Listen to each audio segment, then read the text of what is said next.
हादसा और दीगर वाक़यात का जिक्र करें। आपको बताएं कि कराची में जुराइम का सिलसिला थम ना पाया। मुख्तलिफ वाक़यात में डकैती मुज़म्मत पर 4 शहरियों को जख्मी कर दिया गया।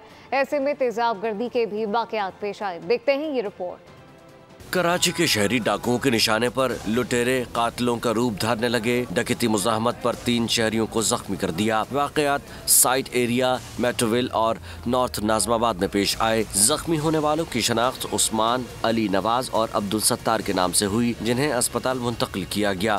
दूसरी जानिब आराम बाग में फ्लैट से मिलने वाली खातून की लाश की शनाख्त हो गई। पुलिस को शुबा है कि खातून को किसी जान पहचान के शख्स ने कत्ल किया। कायदाबाद में डाकुओं ने फायरिंग करके 60 साला शहरी को जख्मी कर दिया। गबोल टाउन में पुलिस ने सिक्योरिटी गार्ड का कातिल पकड़ लिया। जैनब मार्केट में फैमिली से लूट मार करने वाले डकैत शहरियों के हत्थे चढ़ गया। मुलजिम को पुलिस के हवाले कर दिया गया। उधर नीपा चौरंगी में उस्ताद दरिंदा बन गया। दोस्ती से इनकार पर तालिबा पर तेजाब फेंक दिया। कोचिंग सेंटर में मुलजिम ने तलबा से बदतमीजी की। लड़की ने घर आकर शिकायत की तो अहले खाना कोचिंग सेंटर पहुंचे, जिस पर मुलजिम इफ्तिखार मुश्तैल हो गया। तेजाब उछाल दिया, जिससे लड़की और उसके दोनों मामू झुलस गए।